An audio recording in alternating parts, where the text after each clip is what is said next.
اعوذ باللہ من الشیطان الرجیم بسم اللہ الرحمن الرحیم. تمام مؤمنین کو یا علی مدد. والسلام علیکم ورحمۃ اللہ وبرکاتہ. عزیزان، جیسا کہ عزیزان آپ جانتے ہیں، پچھلے دنوں پاکستان میں جو فرقہ واریت بہت زیادہ پھیلی ہے، بالخصوص بنی امیہ کے غیر عادلانہ و غیر علمی دفاع کے لحاظ سے، جس میں یزید کا دفاع کرنے کی بھی مولویوں نے کوشش کی. ان بیچاروں نے ایڑی چوٹی کا زور لگایا یزید کو اچھا، بے گناہ اور قتل حسین سے بری و ذمہ ثابت کرنے کے، لیکن الحمدللہ آپ نے دیکھا ان کا کیا حال ہوا. آج سے ہم ایک علمی خمسہ بجواب ناصبی علماء شروع کرنا چاہ رہے ہیں بنی امیہ کے سب سے بڑے سرغنہ معاویہ ابن ابو سفیان کے خلاف، اور اس کے دفاع میں دی گئی مرزا علی انجینئر صاحب کی جو دلیلیں ہیں وہ بھی ہم آپ کے سامنے رکھتے ہیں، اور یہ دنیا کو بتاتے چلیں گے یہ جو حضرت بڑا مولا علی کرتے رہتے ہیں نا، یہ کوئی محب علی نہیں ہے، بلکہ علماء اہل سنت کے نزدیک تو یہ حضرت اہل سنت ہی نہیں ہے، یہ تو صحابہ تک کو نہیں مانتے. خیر، مانتے ہیں نہیں مانتے، دوگلی پالیسی ہے، کیا معاملہ ہے. آج انشاءاللہ تبارک و تعالی ان کے دیے ہوئے دلائل کا جب ہم رد کریں گے اور جواب میں ان کے فیورٹ علماء پیش کیے جائیں گے، تب انہیں اندازہ ہوگا کہ انہوں نے کتنی بڑی غلطی کی ہے مولا علی پر جھوٹ باندھ کے اور مولا علی کی خطبات کو غلط طریقے سے پیش کر کے. چلتے ہیں ذرا مولوی صاحب کے اعتراض کی طرف، اس میں یہ کیا فرما رہے ہیں حضرت، اور پھر یہ دیکھ لیتے ہیں کہ آیا ان کی بات کہاں تک ٹھیک ہے اور کہاں تک وہ محض دجل و مکر و فریب کا مجموعہ ہے. یا صحابہ اکرام علیہم رضوان ہو، کسی کی شان میں بھی اس طرح کی گستاخی کرنا یا ان پر لعنت بھیجنا، نعوذ باللہ، سب و شتم کرنا، یہ 100% حرام اور گناہ کبیرہ ہے. حتیٰ کہ حضرت معاویہ رضی اللہ تعالیٰ عنہ، حضرت مغیرہ ابن شعبہ رضی اللہ تعالیٰ عنہ، حضرت عمر ابن عاص رضی اللہ تعالیٰ عنہ، خواہ یہ 3 شخصیات ہی کیوں نہ ہوں جن سے مولا علی رضی اللہ تعالی عنہ علیہ السلام اپنی وفات تک ناراض رہے، اس کے باوجود صرف علمی اختلاف کی ہم اجازت دیں گے. جی عزیزان، آپ نے سنا مرزا علی انجینئر صاحب، پہلی بات تو یہ ہے ہم نے آپ سے اجازت مانگی ہی کب ہے کہ آپ ہمیں بتائیں ہمیں کیا کرنا چاہیے کیا نہیں کرنا چاہیے. ہم نے آپ سے اجازت مانگی؟ آپ کو کس نے حق دے دیا بھائی کہ آپ اپنے سارے اصول و ضوابط مذہب شیعہ پہ آ کے تھوپ رہے ہیں؟ کس نے حق دیا آپ کو؟ ہم نے نہ تو آپ سے اجازت مانگی ہے اور نہ ہم آپ کے ان سارے معاملات میں محتاج ہیں. پہلی بات، موسٹ امپورٹنٹلی، آپ نے معاویہ ابن ابو سفیان کے لحاظ سے 2 الفاظ استعمال کیے ہیں، حضرت اور رضی اللہ تعالی عنہ، مغیرہ ابن شعبہ وغیرہ جس کے ساتھ بھی کیے ہیں. بھلے اب یہ دیکھنا ہے کہ کیا یہ الفاظ ان لوگوں کے ساتھ لگانا جائز ہے برادران اہل سنت کے ہاں یا نہیں. یہ آپ کی ریکمینڈ کردہ کتاب جو آپ نے کہا تھا کہ میں لوگوں کو کہتا ہوں یہ پڑھنی چاہیے، بڑی اچھی کتاب ہے، مکتبہ باب العلم لاہور پاکستان سے چھپی ہے، قاری ظہور احمد فیضی حافظہ اللہ تعالیٰ کی کتاب الاحادیث الموضوعہ فی فضائل معاویہ، معاویہ کے فضائل میں جعلی حدیث کا مجموعہ. اس کتاب میں صفحہ نمبر 20 پر جب ہم چلتے ہیں عزیزان، یہاں پر ٹاپک ہے رضی اللہ کہنا کیسا. یہاں پہ وہ نذیر حسین دہلوی صاحب کی عبارت نقل کرتے ہیں کہ حضرت علی صلوات اللہ علیہ کے مقابلے میں جہاں معاویہ کا تذکرہ ہو وہاں لفظ حضرت اور دعائیہ مینس رضی اللہ وغیرہ، دعائیہ کلمہ. اگلا پیج نمبر 21، الفاظ کہنا درست نہیں کیونکہ انہوں نے آخری خلیفہ راشد کے خلاف بغاوت کی، لہٰذا ان کو غلط کار اور باغی سمجھنا چاہیے. غلط کار، یہ لوگ کہتے ہیں نا ایک اجر ملے گا، وہ کہنا نہیں، غلطی ہے، سیدھی غلطی، کوئی اجر نہیں، غلط کار اور باغی سمجھنا چاہیے. اب برا بھلا کہنا کہ ممانعت کی ہے، سارا معاملہ جس طرح بھی ہے. بہرحال حضرت اور رضی اللہ معاویہ کو نہیں کہا جا سکتا، ٹھیک ہے جی. اب بالکل نیچے اسی پیج پہ کہتے ہیں جی علامہ وحید الزمان کا ایک قول نقل کیا ہے بحوالہ کنز الحقائق، کہتے ہیں صحابہ کرام کے لیے رضی اللہ عنہم کہنا مستحب ہے ما سوا، یہ غور کیجیے گا، ابو سفیان، معاویہ، عمرو بن العاص، مغیرہ ابن شعبہ اور سمرہ بن جندب کے. ان کے علاوہ سارے اصحاب کو رضی اللہ کہا جا سکتا ہے، ان کو نہیں کہا جا سکتا. جی بکی صاحب، یہ آپ نے ہی اپنی ویڈیو میں ریکمنڈ کی تھی الاحادیث الموضوعہ. اس کتاب کے بقول چونکہ یہ کتاب آپ پہ حجت اور آپ اسے مانتے ہیں اور لوگوں کو خرید کر پڑھنے کے لیے بھی آپ نے ریکمنڈ کی تھی، تو اس کتاب کے بقول نہ ان کو حضرت کہنا چاہیے نہ رضی اللہ کہنا چاہیے. کیا رہا پیچھے؟ پہلے آپ ذرا لنگوسٹک ہی ٹھیک کریں اور وہ بات کریں جو آپ کے اکابر علماء نے، آپ کے فیوریٹ علماء نے، آپ کے جینٹل مین بقول آپ کے قاری ظہور احمد فیضی صاحب، جینٹل مین علماء نے لکھی ہیں اپنی کتابوں میں. خیر، اب چلتے ہیں ان کی نہج البلاغہ سے دیے گئے خطبات کے حوالہ جات کی طرف، ایک خطبہ ایک مکتوب، اور یہ دیکھتے ہیں یہ عوام کو دوبارہ کس طرح دھوکہ دینے کی کوشش کر رہے ہیں مرزا صاحب. اچھا، دوسرا ریفرنس وہ ہے مولا علی رضی اللہ تعالیٰ عنہ علیہ السلام نے ایک مکتوب لکھا تھا معاویہ ابن ابی سفیان کے نام. یہ خط نمبر ہے مکتوب نمبر 6. اچھا، یہ جو میں آپ کو نمبرنگ بتا رہا ہوں یہ پوری دنیا میں سٹینڈرڈ ہے، عربی میں، فارسی میں، اردو میں، ایون جتنے ورژن آپ کو ملیں گے پرنٹنگ والے سب میں نمبرنگ یہی ہوگی، خطبوں کی اور مکتوب کی. یہ خط ہے. یہ خط انہوں نے لکھا ہے جب حضرت معاویہ نے خلیفہ وقت کی بیعت سے انکار کیا، امام وقت کے خلاف بغاوت کی، تو اس میں حضرت علی نے ان کو سمجھانے کے لیے کیا لکھا؟ جن لوگوں نے ابو بکر، عمر اور عثمان کی بیعت کی تھی انہوں نے میرے ہاتھ پر اسی اصول کے مطابق بیعت کی ہے جس اصول پر وہ ان کی بیعت کر چکے تھے. یعنی مولا علی یہ کہہ رہے ہیں کہ میری خلافت کی دلیل یہ ہے کہ جس اصول پہ خلفائے ثلاثہ کی بیعت ہوئی ہے، جن اصحاب نے کی ہے، اسی اصول کے اوپر میری بیعت ہوئی ہے جن پہ خلفائے ثلاثہ کی ہوئی تھی. اچھا جی، انہوں نے اس ویڈیو میں ایک اور بات بھی کی تھی، میرے پاس نہج البلاغہ کی نئی پرنٹنگ آئی ہے، یہ الحمدللہ میں نے بھی نہج البلاغہ کی نئی پرنٹنگ منگوائی ہے، مفتی جعفر حسین صاحب کا ہی ترجمہ ہے میرے ہاتھ میں. ٹھیک ہے جی. اب جی جناب نہج البلاغہ میں جو مکتوب نمبر 6، پہلے ذرا خط پہ بات کر لیں، جس میں مولا علی کہہ رہے ہیں کہ جن لوگوں نے ابو بکر عمر عثمان کی بیعت کی تھی انہوں نے میرے ہاتھ پر اسی اصول کے مطابق بیعت کی جس اصول پر ان کی بیعت کر چکے تھے، فلاں فلاں، یہ سارا جو معاملہ ہے. آگے جی، ان کی رضا، اللہ کی رضا، یہ ساری باتیں مولا علی معاویہ کو کیوں کر رہے تھے؟ کیونکہ مشہور زمانہ بات ہے کہ خصم مخالف کو اس کے گھر سے جواب دیا جاتا ہے، کیونکہ مولا علی کی خلافت معاذ اللہ یہ معاویہ پر حجت نہیں تھی، اس لیے مولا علی نے خلفاء ثلاثہ کو سامنے رکھا کیونکہ معاویہ ان کو حجت سمجھتا تھا. اور اس خطبے کے حاشیے میں جانے سے پہلے میں اس کی شرح کرتے ہوئے فقی صاحب آپ کو جواب دوں گا، لیکن مزیدار بات تو یہ مولا علی نے جو بات یہاں کی ہے کہ اس اصول کے مطابق، وہ اصول کیا تھا وہ کیوں نہیں بتایا آپ نے؟ جمہوریت. پہلے حضرت عمر ابو بکر عثمان کو چنا گیا، اس کے بعد مولا علی کے گھر رہے، ان سے ترلا منت مارا کہ یا علی برائے خدا آپ آئیں ذرا خلافت سنبھال لیں، کیونکہ پہلے جو 3 گزرے انہوں نے ماشاءاللہ کام کیا نہیں، کام پایا ہے، تو آپ آ کے ذرا خلافت سنبھال لیں. خیر، اب چلتے ہیں متن کی طرف جہاں مفتی جعفر حسین رحمۃ اللہ علیہ نے تشریح کی صفحہ 491 پر. یہاں پر وہ کہتے ہیں چنانچہ جب اس نے اس انتخاب کو غلط قرار دیتے ہوئے بیعت سے انکار کیا، معاویہ نے جب مولا علی کی بیعت سے انکار کیا، امیر المومنین صلی اللہ علیہ نے اصول انتخاب کو اس کے سامنے پیش کرتے ہوئے اس پر حجت تمام کی، اور یہ وہی طرز کلام ہے، حریف کے سامنے اس کے غلط مسلمات کو پیش کر کے اس پر حجت قائم کرنا، اس سے تعبیر کیا جاتا ہے. کیونکہ کسی مرحلہ پر امیر المؤمنین صلی اللہ علیہ نے خلافت کی صحت کا معیار شورا اور رائے عامہ کو نہیں سمجھا، اور نہ جن خلافتوں کے متعلق یہ کہا جاتا ہے کہ وہ مہاجرین و انصار کے اتفاق رائے سے قرار پائی تھیں.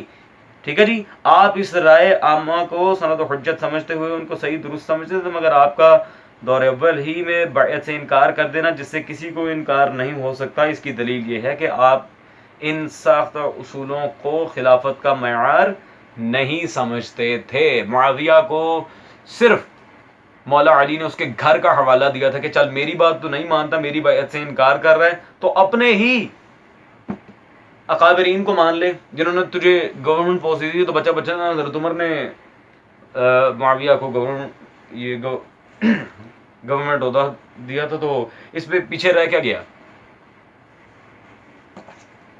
ہاں جی فقی صاحب، میں آپ سے پوچھتا گورنمنٹ کا عہدہ سب سے پہلے حضرت عمر نے معاویہ کو دیا، تو ظاہر بات ہے مولا علی نے اسی کے مسلمات اس کے سامنے پیش کرنے تھے، تو what's the big deal؟ اس میں مولا علی خلفاء ثلاثہ کی بیعت کی توثیق کہاں دے رہے ہیں؟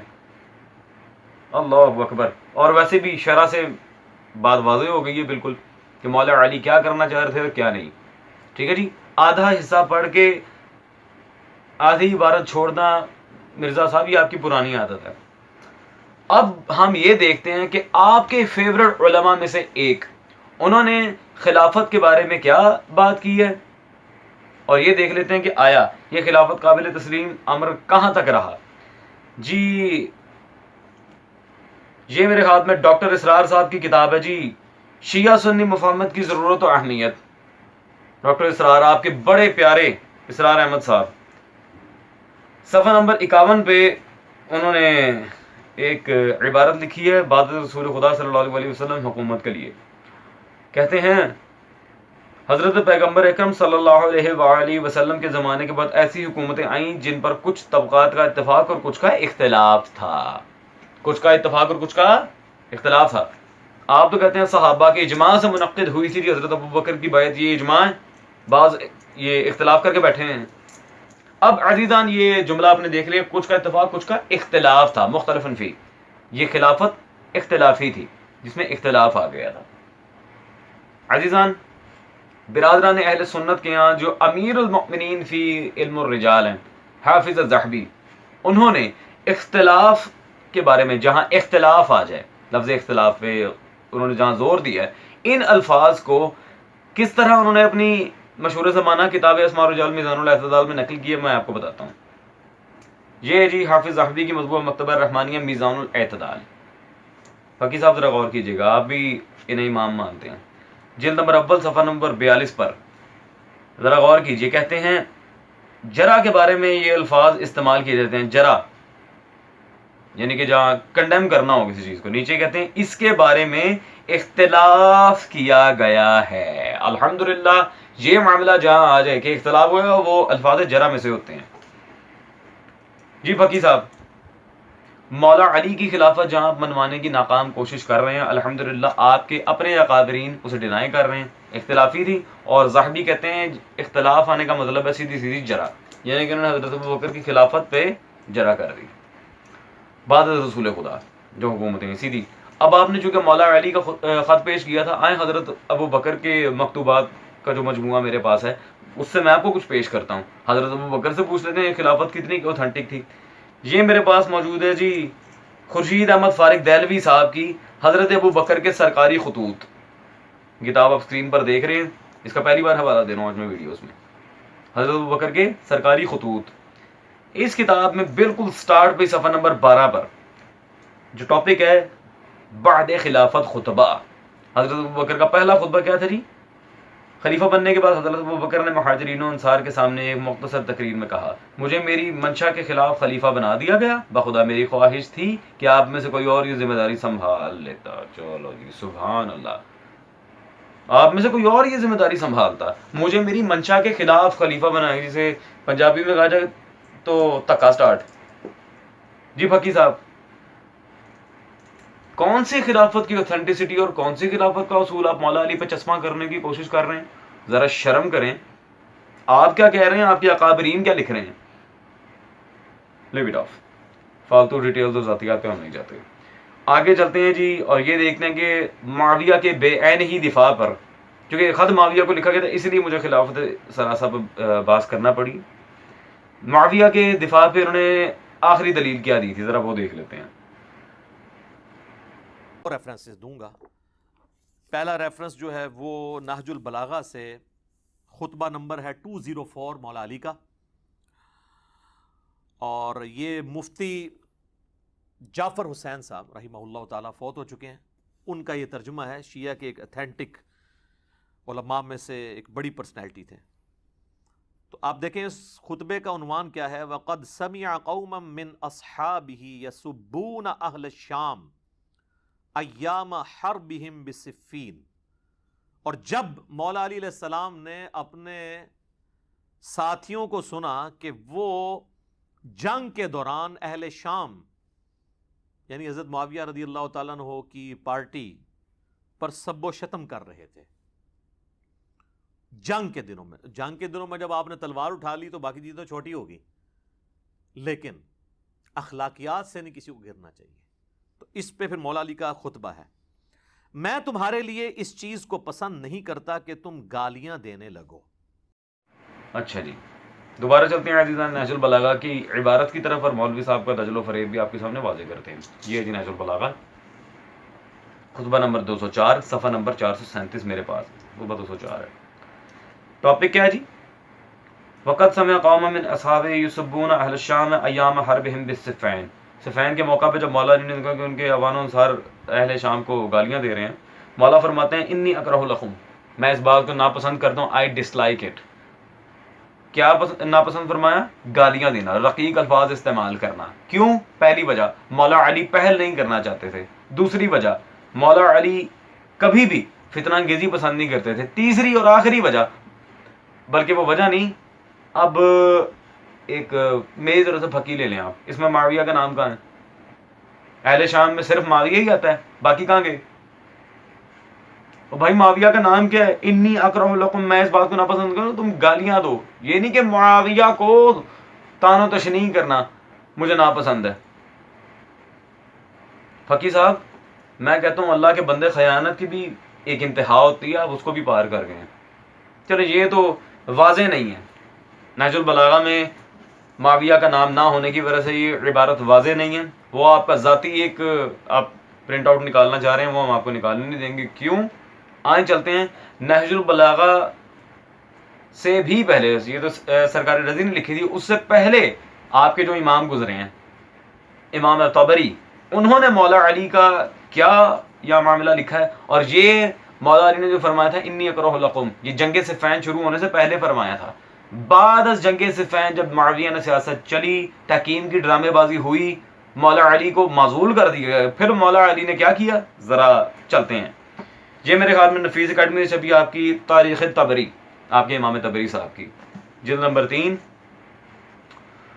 حصہ دوم، خلافت راشدہ مولا علی، صفحہ نمبر 268 268، فرقین کی ایک دوسرے پر لعنت۔ اس چیپٹر میں آپ کے امام طبری لکھتے ہیں حضرت علی صلوات اللہ علیہ کا قاعدہ تھا کہ جب نماز صبح پڑھتے تو اس میں قنوت پڑھتے اور فرماتے اے اللہ، یہ ذرا غور کریں، اے اللہ معاویہ، عمرو بن العاص، ابو العاور سلمی، حبیب بن مسلمہ، عبد الرحمن بن خالد، ضحاک بن قیس اور ولید بن عقبہ پر لعنت نازل فرما، اللہ اکبر۔ معاویہ سے لے کے تمام وہ لوگ، ٹھیک ہے جی، عمرو عاص بھی اندر، عبد الرحمن بن خالد بھی، ابو العاور اسلمی بھی، حبیب بن مسلمہ بھی، ولید بن عقبہ بھی، ان سب پر لعنت نازل فرما، اللہ اکبر۔ یہ مولا علی کا قنوت نازلہ سنا رہا ہوں میں آپ کو، ٹھیک ہے جی، اللہ اکبر۔ جی فقی صاحب اب مجھے بتائیں، میں آپ کی مانوں آپ کے امام کی مانوں، مجھے صرف اتنا بتا دیں، اب الگ غلط ثابت کریں، 1 کروڑ روپیہ نقدی انعام دیتا ہوں۔ نہج البلاغہ میں عبارت واضح نہیں تھی، معاویہ کا دفاع ثابت نہیں ہوتا، اور طبری میں واضح مولا علی نے معاویہ پر نماز میں لعنت کی ہے، تو کچھ نہیں بچتا آپ کے پاس۔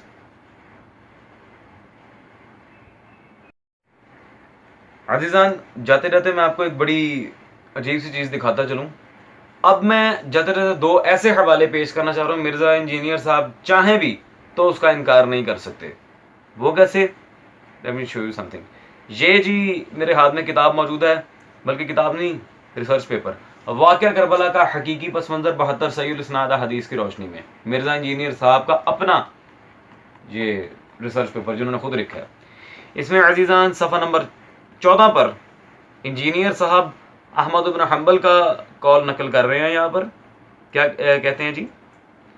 امام احمد بن حنبل کے اس جواب میں اشارہ ہے کہ کچھ لوگوں نے حضرت معاویہ کے لیے بے بنیاد فضائل گھڑ لیے جن کی کوئی اصلیت نہیں، ٹھیک ہے جی، جن کی کوئی اصلیت نہیں۔ یہ حقیقت ہے کہ حضرت معاویہ کے لیے روایات فضیلت تو بہت سی ہیں، مگر ان احادیث میں سے کوئی بھی اصول محدثین پہ اسنادی حیثیت سے صحیح نہیں۔ معاویہ ہے ہی کچھ نہیں، اس کی جب ساری باتیں ہیں ہی جھوٹی، کوئی بھی چیز صحیح نہیں ہے، کچھ بھی صحیح نہیں ہے، تو کیا رہ گیا پیچھے؟ جی فقی صاحب یہ کیا لکھا؟ اگر زیارت عاشورہ پڑھنا مولا حسین کی شہادت میں گستاخی ہے، تو معاویہ کو ٹھڈا مارنا یہ کیا ہے؟ آپ نے خود تسلیم کیا، جس کا آپ دفاع کر رہے ہیں اس کے بارے میں کچھ بھی صحیح نہیں ہے۔ میں کہتا ہوں انجینئر صاحب، دوسروں کو صرف یہ یوں ہلا ہلا کے دکھانے سے نا کچھ نہیں ہوتا، اس کا ذرا آپ خود مطالعہ کریں گے بالآخر آپ نے لکھا کیا ہے اس کے اندر۔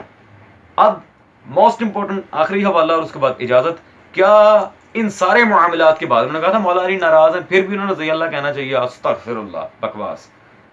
کیا ان سارے معاملات کے بعد معاویہ اور عمرو العاص اور جتنے بھی اس کے چیلے چپاٹے تھے ان کی آخرت بچ گئے آخرت کے لیے؟ بالکل نہیں۔ ابھی دلیل دیتا ہوں۔